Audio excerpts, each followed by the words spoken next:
Here's your wrestling news for September 24th, 2020. And your headlines for today include: Road Warrior Animal passes away at 60 years old, tributes pouring in. Mystery NXT superstar set to return at NXT TakeOver. Shocking images of more non-WWE superstars appear in 2K Battlegrounds.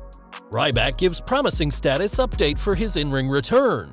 Retribution's T-Bar blasts CM Punk, reveals what will happen if he returns to WWE. Cody Rhodes returns during AEW Dynamite. WWE is not making things easy for Cody Rhodes. Is Keith Lee behind Mia Yim's main roster call-up? Mia Yim opens up. Not the best AEW Dynamite debut match for Miro. Miro also becomes emotional about WWE. Roman Reigns reacts to a match with The Rock at WrestleMania. Breaking news as Charlotte Flair's return date is revealed. We're kicking off today with some very sad news as Joe Laurinaitis, aka Road Warrior Animal, has died at the age of 60. Best known as part of the Legion of Doom with Hawk, Animal began his career in 1982, and after Hawk's death in 2003, the team, alongside Paul Ellering, were inducted into the WWE Hall of Fame in 2011, whilst Animal's last official WWE match happened at the July 20th, 2012 SmackDown, squashing Heath Slater. TMZ are reporting that Animal passed due to natural causes on Tuesday night while at the Tantar A Resort in Osage Beach, Missouri, and while his wife called police at 11:49 p.m., he was declared dead at the scene. Tributes quickly poured in from all over the wrestling world, as during her tag match with Hikaru Shida against Ivelisse and Diamante on Dynamite, Thunder Rosa's face paint was a tribute to the fallen legend. The Rock also paid his respects to arguably the greatest tag team ever, and also revealed that when he was still new in WWE, he wrestled both Animal and Hawk on the road, and they always took good care of him. Clearly, Road Warrior Animal affected a lot of people from Rosa to Rock, and though he's sadly no longer with us, his legacy will always live on, and we'd like to send our best wishes to Laurinaitis' friends and family at this time. Over to NXT now, as a strange segment aired in Black and Green that promised someone was coming to October 4th's TakeOver to take back what's theirs. The question now is, who is this mystery superstar, and is it a new superstar in NXT, or a potential return?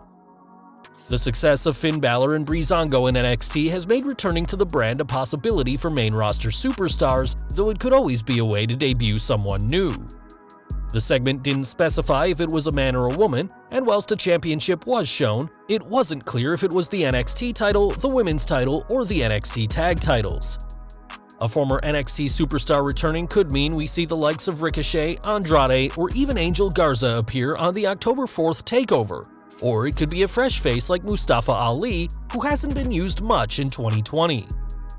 Fans are wondering if it's too soon for Karrion Kross's return, as he would want to take back the title he never lost. And whatever the case, October 4th just got a lot more interesting. We're focusing on WWE 2K Battlegrounds next, as Tessa Blanchard isn't the only non-WWE wrestler to be featured. In the game's tutorials, CM Punk can be seen, as an image of him covering John Cena has been replicated to show players how to pin. AEW's Cody Rhodes can be seen, as an image of him tagging in Ted DiBiase Jr. has seemingly been used for the game's tag team tutorial. Whilst these images, as well as Blanchard's, have been edited, it's clear that a member of the design team based the game's tutorials on these images, presumably after finding them online. The difference between these images and the Blanchard image, though, is that WWE took the Punk and Rhodes photos, and players will have to keep their eyes peeled to see who else has found themselves in the new game. Ryback news now, as the big guy has been healing his back and is now getting ready for an in-ring return. Speaking to the Shooting Blanks Wrestling podcast, Ryback didn't confirm where he will go next, but did say that he's prepping for a return, saying, "I'd say I'll probably give myself 3 to 4 weeks and then hopefully from there be able to get back in a ring and start doing some training low-key. Just get myself in there to see how I feel." This isn't the first time Ryback had time off due to an injury, though it'll be interesting to see what he calls himself, as he needs a new name he can use outside of WWE. Speaking about his 2010 ankle injury in WWE that ended his time as Nexus's Skip Sheffield, Ryback said, "I didn't wrestle for a year and a half. Then I got thrown on the road and came right back after not wrestling for a year and a half. I did dark matches and live events there for like 5 months, but I went back to live events working 8, 10, 12, 15-minute matches. That was after not practicing. The wrestling world has a few more options for Ryback now, and given his criticism at WWE, it looks like AEW could be his new home, though it's unclear if there's interest from Tony Khan. Time will tell whether Ryback is all elite, and would you like to see the former WWE star in AEW? Leave your comments below. One person you can certainly see on AEW is Chris Jericho, and on this week's Dynamite, the commentary team revealed some huge matches for next week's show, with one involving the former world champion. JR, Tony Schiavone, and Excalibur announced that next week, Isaiah Cassidy will face Jericho in a match that Cassidy has promised that he'll make Jericho his Le Champion bitch. That show will also see FTR take on SCU in a, quote, brush with greatness, meaning if SCU can't win in 20 minutes, then FTR will get the win in the record books. Darby Allin will face Ricky Starks, whilst Britt Baker will face an unnamed opponent, and with an appearance by AEW champion Jon Moxley, there's a lot to tune in for next week. It was also revealed that in 2 weeks, on the October 7th Dynamite, there will be a Chris Jericho special celebrating 30 years of his wrestling career. Jericho made his wrestling debut in 1990 and has competed for companies such as ECW, WCW, and WWE, as well as FMW, CMLL, SMW, and WAR. AEW didn't stop there, however, as in 3 weeks, on October 14th, it was announced that Moxley will defend his title against All Out Casino Battle Royal winner Lance Archer. Archer has a chance to become the third AEW World Champion, but that'll be easier said than done when he faces Moxley. Back to WWE, and after CM Punk said Slapjack's mask looks like something they can make in catering with time to spare, Retribution has fired back at the best in the world. Slapjack commented that whilst Shane Thorne, his previous name, never made it to the main event, Slapjack started his main roster run at the top of the card, whilst T-Bar took a more direct shot at Punk. Calling out Punk as a coward, T-Bar mentioned Punk teasing that he was Retribution's leader, though said he wouldn't follow Punk to failure like the new Nexus.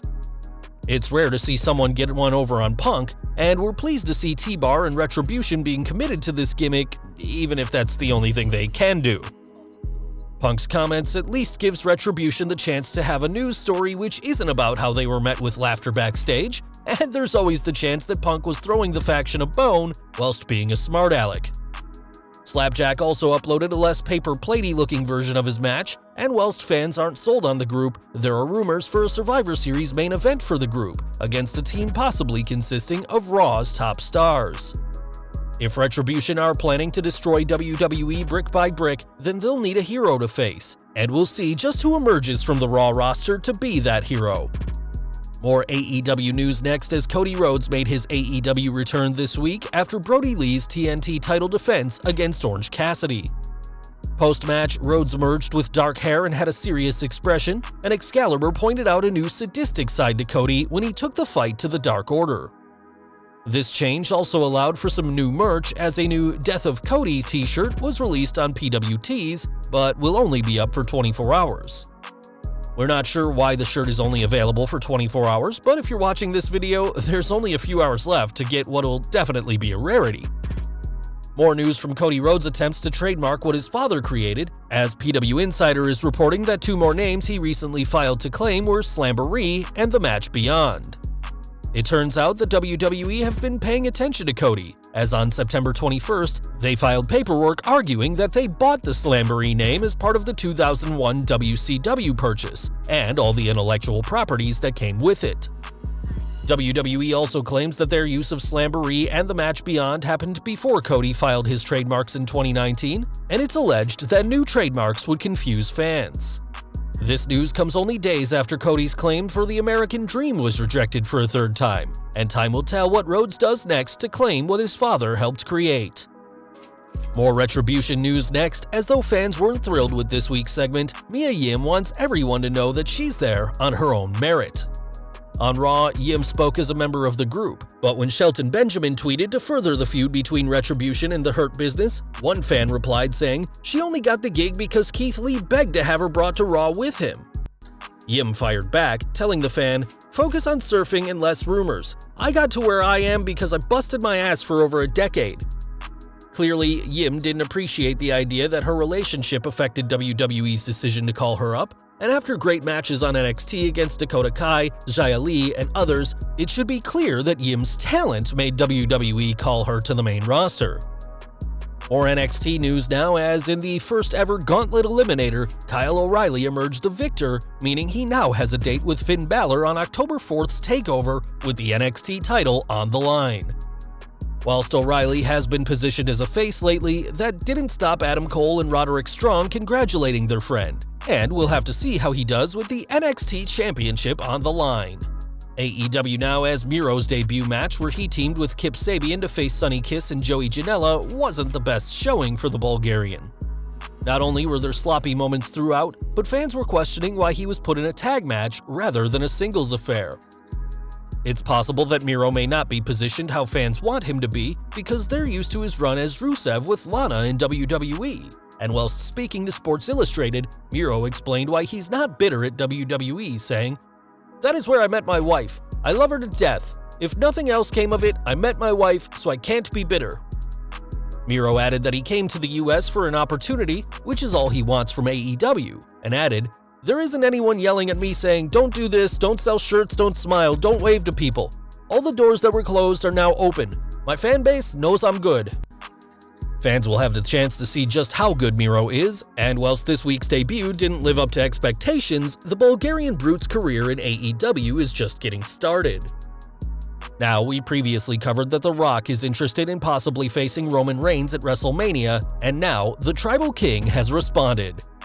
On Twitter, the reigning Universal Champion commented on the possible WrestleMania match as well as facing his cousin Jey Uso this Sunday, saying it's his responsibility to put his family's name on the top of the card. Whilst Reigns clearly has a lot of love for his family, we're sure that won't mean he'll hold back this Sunday at Clash of Champions, and we'll have to see whether the Big Dog and the Brahma Bull collide at WrestleMania 37. Back to WWE, and Charlotte Flair has given an update regarding her return to the ring. On Twitter, the Queen said she'll return when she's ready, which could be soon, given that on an Instagram story she seems to be doing a lot better, and is now back in the gym after 2 months off, hinting her condition has gotten better. Wade Keller of Pro Wrestling Torch has reported that Charlotte is expected back by December 23rd's TLC pay-per-view, and we'll have to see what plans there are for the 2020 Women's Royal Rumble winner after a roller coaster year. And we're ending today with John Cena news. As though fans are waiting to see him as Peacemaker in the upcoming Suicide Squad film, there are now more plans for the 16-time world champion. The Hollywood Reporter is noting that Cena and director James Gunn are collaborating on a Peacemaker spin-off series, and that HBO have greenlit an 8-episode first season with Gunn directing. The new series will explore the origins of the DC comic character, with the plan being for production to begin in early 2021, before fans see Cena in the Suicide Squad, which is scheduled for an August 6th release. In addition to working with DC, Gunn will also be working with Marvel to produce the next Guardians of the Galaxy film next year, and given that the series features Batista, Gunn clearly knows how to work with wrestlers out of the ring.